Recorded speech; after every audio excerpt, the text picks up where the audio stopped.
নমস্কার দর্শক বন্ধু, তো ডিএ নিয়ে কিন্তু গুরুত্বপূর্ণ আপডেট এবং খবর চলে এসেছে। তো ডিএ মামলার শুনানি কিন্তু পিছিয়ে গেল। এর সাথে সাথে কিন্তু মুখ্যমন্ত্রীর সঙ্গে যে বৈঠক ছিল সংগ্রামী যৌথ মঞ্চ সহ 4টি সংগঠনের, সেখানে কিন্তু সেটাও দিনক্ষণ পিছিয়ে গেল।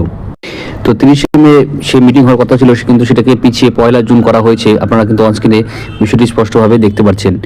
তো এই নিয়ে কিন্তু গুরুত্বপূর্ণ তথ্য কিন্তু দেওয়া হচ্ছে এবং নোটিশে কিন্তু জানিয়ে দেওয়া হয়েছে যে মিটিংটা দ্রুতই করা হবে। বেশি দিন হয়নি এবং দ্রুত মিটিংটা সম্পন্ন করা হবে। তো সোমবার সেই মিটিংটি হবে মুখ্যমন্ত্রীর সঙ্গে সংগ্রামী যৌথ মঞ্চ সহ 4টি সংগঠনের এখানে মিটিং সেখানে অনুষ্ঠিত হবে এবং ভাস্কর ঘোষ সেখানে নেতৃত্ব দেবেন সংগ্রামী যৌথ মঞ্চের তরফ থেকে।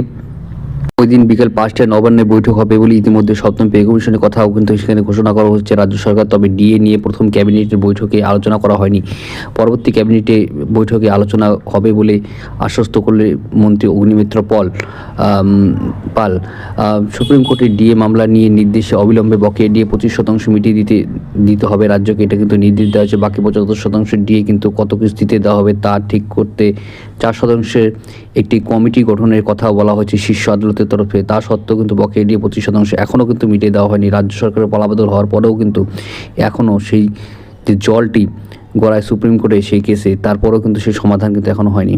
তো আশা করা যাচ্ছে এই মিটিং থেকে সেই সব সমস্যার সমাধান হয়ে যাবে। তা আশা করছি ভালো লাইক করে শেয়ার করছে, সাবস্ক্রাইব করে পাশে জয় হিন্দ, বন্দে মাতরম। ধন্যবাদ। এটি দেখা হচ্ছে না কিছু কিছু বই আমি রিকমেন্ড করে দিচ্ছি। এখানে সুন্দর সুন্দর গল্পের বইগুলো রয়েছে। রবীন্দ্রনাথ, শরৎচন্দ্র চট্টোপাধ্যায় এবং অন্যান্য মহাকবি যেগুলি বাংলার মহাকবিগুলো রয়েছেন, তাদের কিন্তু সুন্দর সুন্দর কিন্তু আমি সেই বইগুলো দিয়ে দিচ্ছি। আপনারা লিঙ্কে ক্লিক করে বইগুলো কিনে পড়তে পারেন। ধন্যবাদ।